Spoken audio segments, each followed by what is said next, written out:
Arun bro, ನಿಮ್ಗಂತೂ hats off. ನಿಮ್ಮಿಂದ ಎಷ್ಟೋ ಜನಕ್ಕೆ ಉಪಯೋಗ ಆಯ್ತಾ ಇದು ವಿಡಿಯೋ. ಯಾಕೆ ಅಂತ ಹೇಳ್ತೀನಿ, ಕೇಳಿಸ್ಕೊಳ್ಳಿ. ನೀವು ಹೇಳ್ದಂಗೆ ಸ್ಟಾಕ್ ಮಾರ್ಕೆಟ್ ಮೋಟಿವೇಶನ್ ಮಾಡುವಂದ್ರಲ್ಲ, ಏನೋ ಕೇಳುವ ಬಿಡು, ಹಂಗೆ ಹುಡುಗರ ಹತ್ರ ಡಿಸ್ಕಸ್ ಮಾಡುವ ಅಂತ ಕುತ್ಕೊಂಡ್ರೆ, ಯಾರೋ ನಮ್ಮವನೊಬ್ಬ ಜೂನಿಯರ್ ಅವನ, ಇವಾಗ 16 ವರ್ಷ.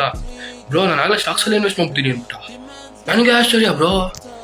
ಕೇಳಿದ್ರೆ 16 ವರ್ಷ ಇನ್ನ ಅದು ಹೆಂಗೋ ಮಾಡಿದೆ, ಓಪನ್ ಮಾಡ್ಕೊಡು ಅಂದ್ರೆ ಗ್ಯಾಮ್ಲಿಂಗು.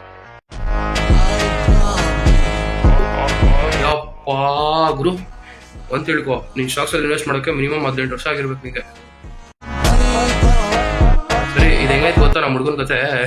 ನಾವು ಚಿಕ್ಕ ವಯಸ್ಸಲ್ಲಿ ಒಂದು ಇದು ಅನ್ಕೊಂಡಿದ್ವಿ ಗೊತ್ತಾ, ಕಲಂಗಡಿ ಬೀಜ ತಿನ್ಕೊಬಿಟ್ರೆ ಒಳಗಡೆ ಗಿಡ ಬೆಳ್ಬಿಟ್ಟು ಇದಾಗೋಯ್ತದೆ, ಕಲಂಗಡಿ ಹಾಚ್ಬಿಡ್ತದೆ ಅಲ್ಲ, ಹಂಗಾಯ್ತು ಕತೆ. ಹಂಗೆ ಗ್ಯಾಮ್ಲಿಂಗ್ ಮಾಡಿದ್ರೆ ದುಡ್ಡು ಬರಲ್ಲ, ಎಲ್ಲ ಹೋಯ್ತದೆ ಅದು ಹೆಂಗಿಸ್ಕೊಂಡು. ಅದಕ್ಕೆ ದಯಮಾಡಿ ಗ್ಯಾಮ್ಲಿಂಗ್ ಬಿಟ್ಬಿಡಿ. ಬೇಕಾದ್ರೆ ನಿಮ್ಗೆ ಸ್ಟಾಕ್ ಮಾರ್ಕೆಟ್ ಹೇಳ್ಕೊಡ್ಬೇಕಾ, ಅವ್ರ ಹತ್ರ ದುಡ್ಡು ಕೊಟ್ಟು ಏಕೆ? ಬೇಡವೇ ಬೇಡ. ನಾನೇ ಸ್ಟಾಕ್ ಮಾರ್ಕೆಟ್ ಕಲ್ತು ನಿಮ್ಗೆ ಹೇಳ್ಕೊಡ್ತೀನಿ. ನಿಜ ಹೇಳ್ತೀನಿ, ನಮ್ಮ ಅಂಕಲ್ ಹತ್ರ ಸ್ಟಾಕ್ ಮಾರ್ಕೆಟ್ ನಾನೇ ಹೇಳ್ಸ್ಕೊತೀನಿ. ಅವ್ರ ಹತ್ರ ಹೇಳ್ಸ್ಕೊಂಡು ನಾನು ನಿಮ್ಗೆ ಹೇಳ್ಕೊಡ್ತೀನಿ. ಓಕೆನಾ? ಸೊ ನೆಕ್ಸ್ಟ್ ವಿಡಿಯೋಗೆ ಫಾಲೋ ಮಾಡ್ಕೊಳ್ಳಿ.